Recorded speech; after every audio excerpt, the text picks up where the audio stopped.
Morning my dear students. आज हम लोग कक्षा 12 chemistry chapter first solid state में आप लोग जो है बेटा पढ़ेंगे क्रिस्टलीय ठोसों का वर्गीकरण। क्रिस्टलीय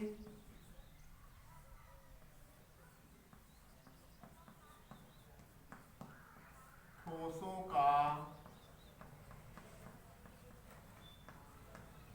वर्गीकरण,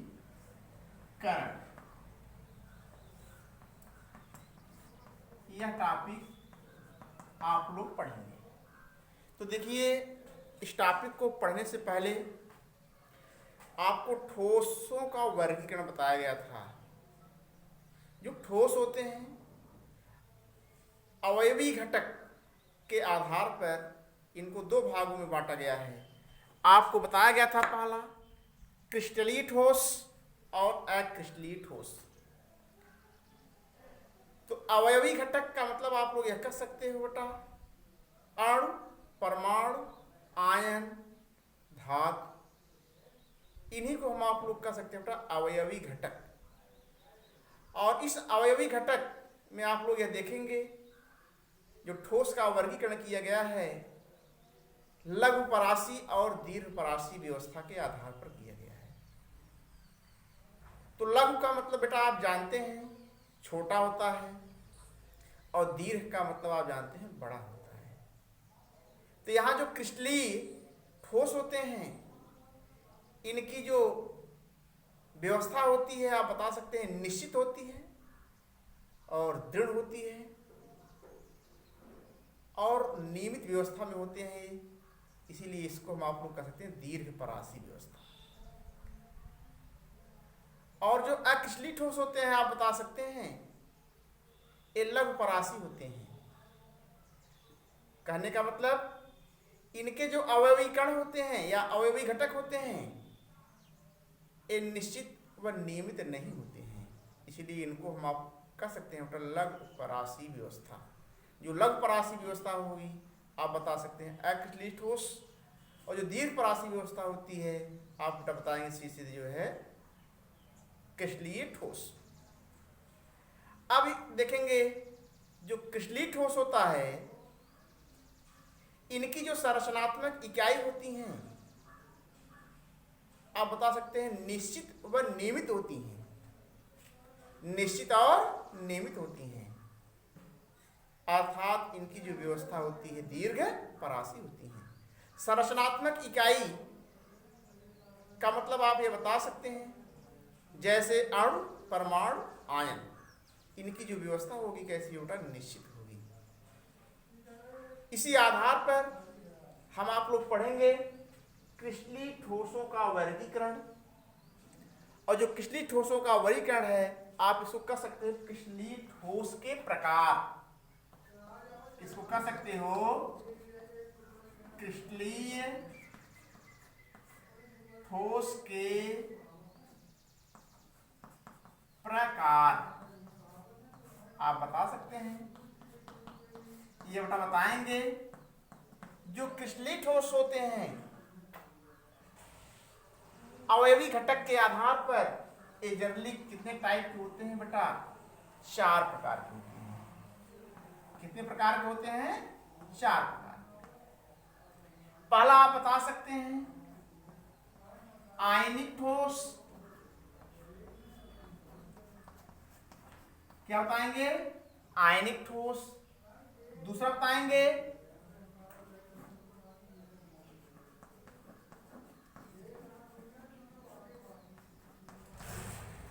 आणविक ठोस। अगला आप बताएंगे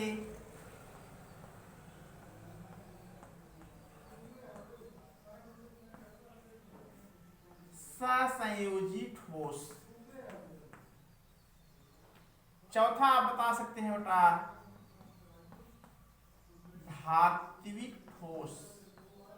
ठीक, क्रिस्टलीय ठोस के प्रकार बेटा बताएंगे आयनिक ठोस, आणविक ठोस, ससंयोजी ठोस, धात्विक ठोस। मतलब क्रिस्टलीय ठोस कितने प्रकार के होते हैं? 4 प्रकार के होते हैं। अब ये देखेंगे बेटा, इसमें सबसे पहले हमें आपको पढ़ना है क्रिस्टलीय ठोस में पहला आपको पढ़ना है आयनिक ठोस। क्या पढ़ना है? आयनिक ठोस। देखिए नाम से ही आपको पता चल गया होगा, आयनिक का मतलब आप जान गए होंगे आयन से। किससे बेटा? आयन से। ठीक। और आप ये भी जानते हैं कि जो आयन होते हैं ये जनरली आप बता सकते हैं धन और ऋण। धन और ऋण। धन को आप धन आयन कह सकते हैं और ऋण को क्या कह सकते हैं? ऋण आयन। ऋण आयन। अगर आपसे पूछा जाए आयन किसे कहते हैं तो सीधे सीधे आप बता सकते हो बेटा, आवेश युक्त आयनों को, आवेश युक्त परमाणुओं को क्या कहते हैं बेटा? आयन कहते हैं। और जो आयन होते हैं ये 2 टाइप के होते हैं, धन आयन और ऋण आयन। इसलिए मैंने आपसे पहले यह कह दिया, आयनिक के नाम से भी आपको मालूम हो गया है आयन। आयनिक का मतलब क्या हो गया बेटा? आयन। तो आयन से संबंधित आयनिक है। अब ये देखेंगे कि बेटा जो आयनिक ठोस होते हैं इसकी डिफिनीशन, ऐसे ठोस जिनके क्रिस्टलों की संरचनात्मक इकाई आयन होते हैं आयनिक ठोस कहलाते हैं। एक बार आप फिर से सुन लीजिए और पढ़ाते समय आप इसको जो है नोट भी करते रहिए।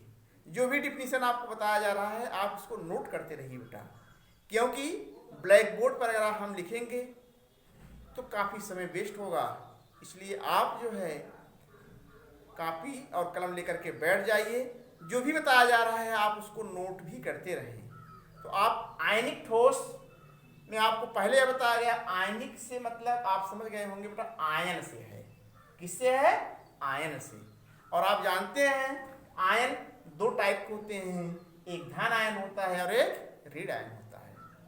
धन आयन और ऋण आयन होता है।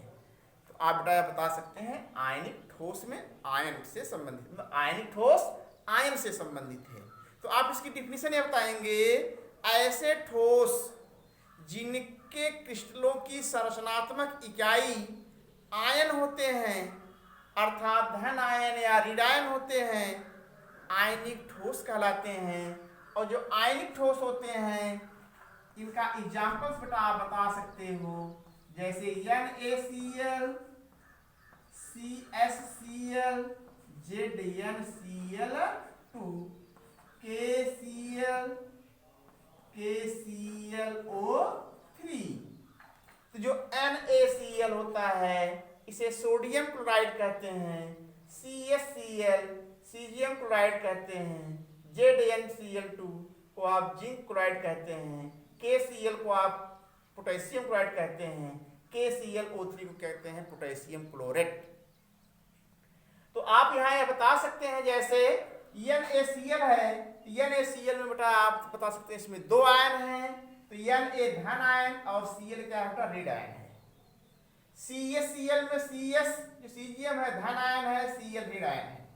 इसी प्रकार ZnCl2 में Zn धन आयन है और Cl2 क्या है? ऋण आयन है। KCl में K जो है धन आयन है और Cl क्या बेटा? ऋण आयन है। तो आप ये बता सकते हैं बेटा जो है KClO3 में पोटेशियम जो है आपके जो आप बता सकते हैं धन आयन है, ClO3 क्या बेटा? ऋण आयन है। तो आप जो है समझ गए होंगे आयनिक ठोस का मतलब। आयनिक ठोस का मतलब आप अच्छे से बेटा समझ गए होंगे धन और ऋण आयन क्या होते हैं। तो डिफिनेशन आप जो है लिख लिए होंगे और इसका एग्जाम्पल्स भी आप बेटा बता सकते हैं, जैसे NaCl sodium chloride, CHCl caesium chloride, ZnCl2 zinc chloride, KCl potassium chloride, KClO3 potassium chlorate. ये आप बता सकते हैं बेटा आयनिक ठोस के उदाहरण हैं। अब जो है बेटा आप यहाँ पर यह बताएंगे कि जो आयनिक ठोस होते हैं इनके कुछ हम आप कैरेक्टर्स पढ़ेंगे, कुछ लक्षण पढ़ेंगे, इनके लक्षण आप जो है बेटा पढ़ेंगे।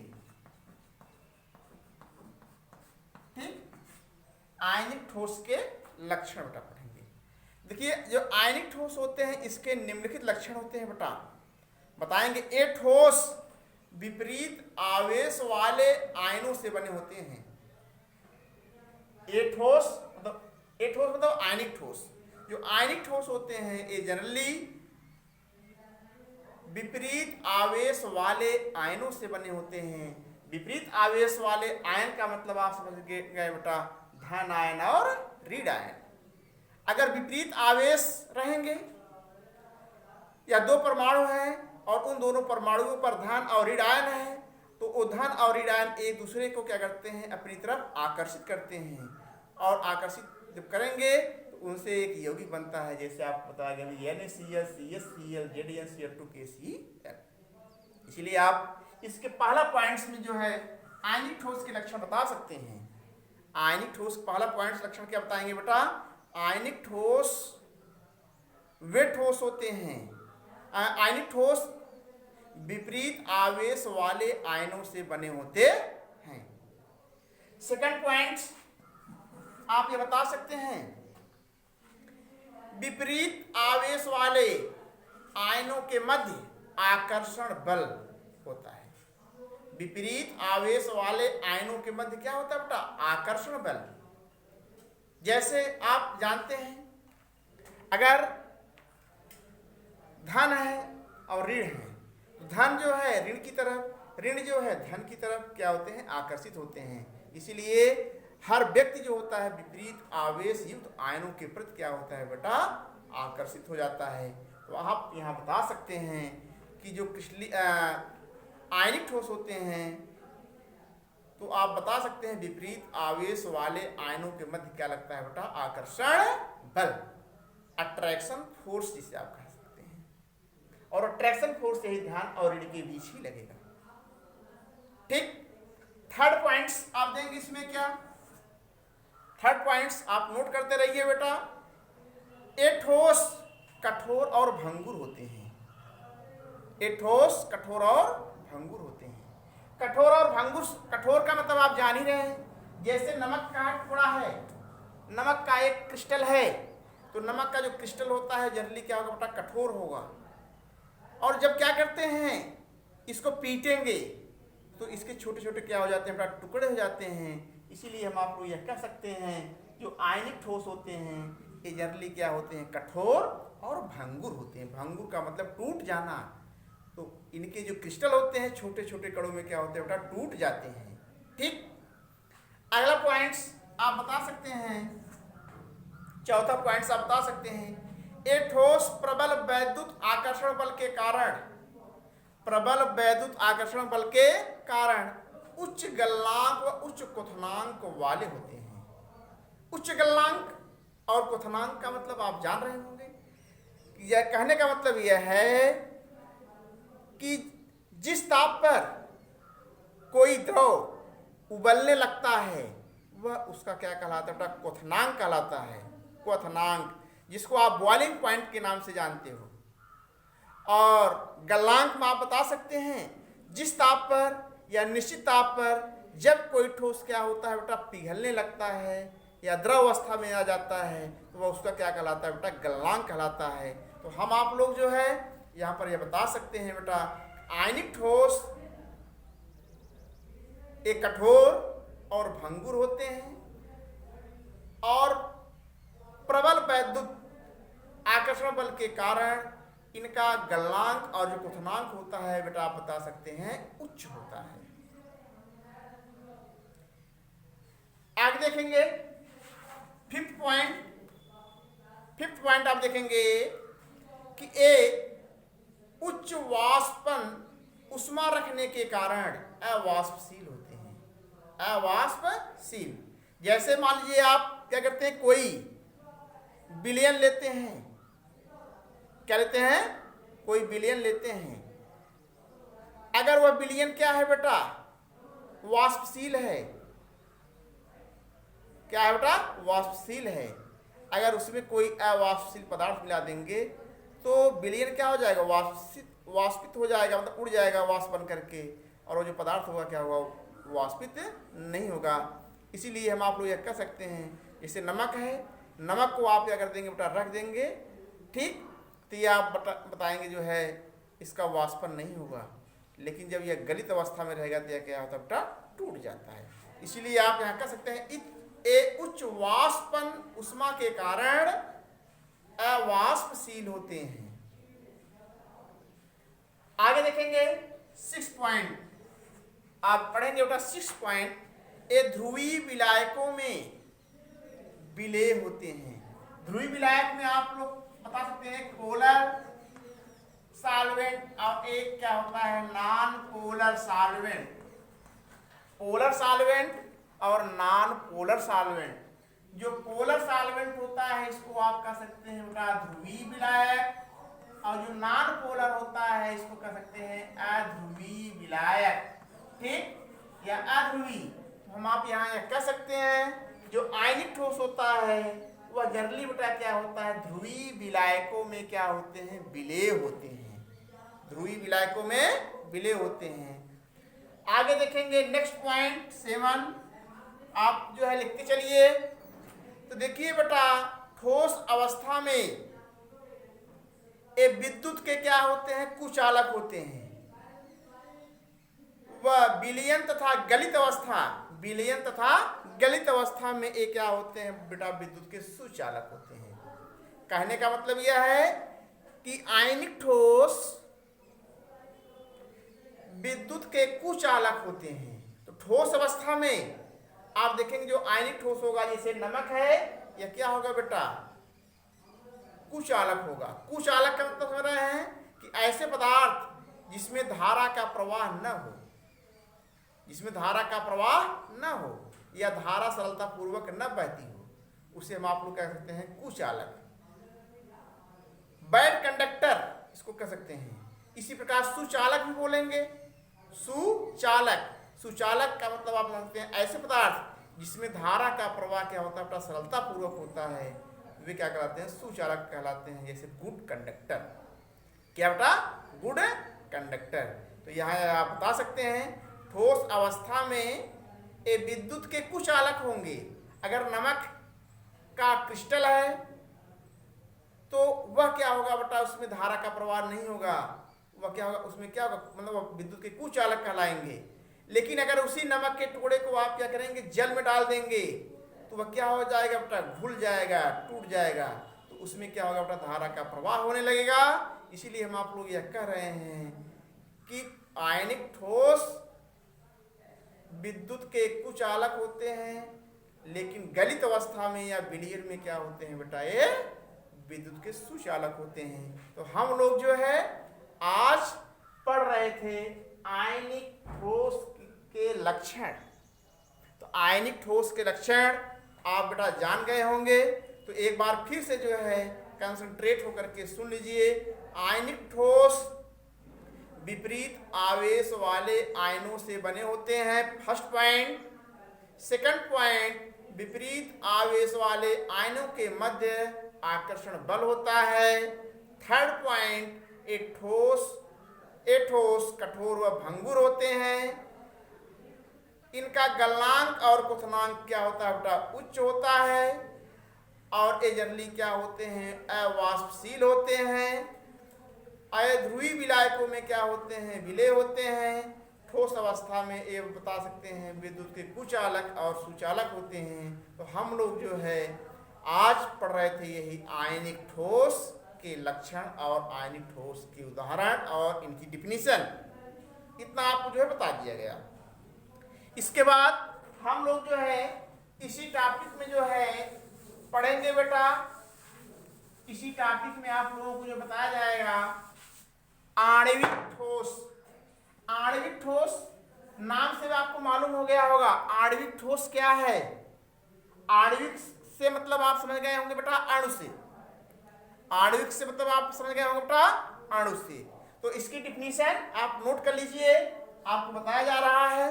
तो देखिए वे ठोस जिनके क्रिस्टलों की संरचनात्मक इकाई अणु होते हैं। कहने का मतलब वे ठोस जिनके क्रिस्टलों की संरचनात्मक इकाई अणु होते हैं।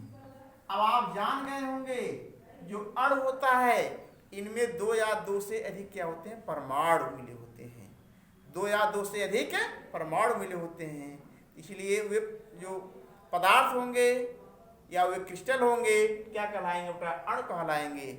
और आपको जो है पिछली कक्षाओं में या आप क्लास 7 से ही पढ़ते हुए चले आ रहे हैं अणु किसे कहते हैं, तो आपको यह बताया गया होगा तत्व का वह छोटे से छोटा कण जो स्वतंत्र अवस्था में रह सकता है लेकिन रासायनिक क्रिया में भाग नहीं लेता है, वह आप बता सकते हैं क्या है बेटा, अणु है। इसीलिए आणविक ठोस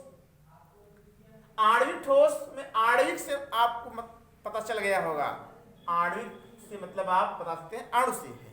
किससे है बेटा, अणु से।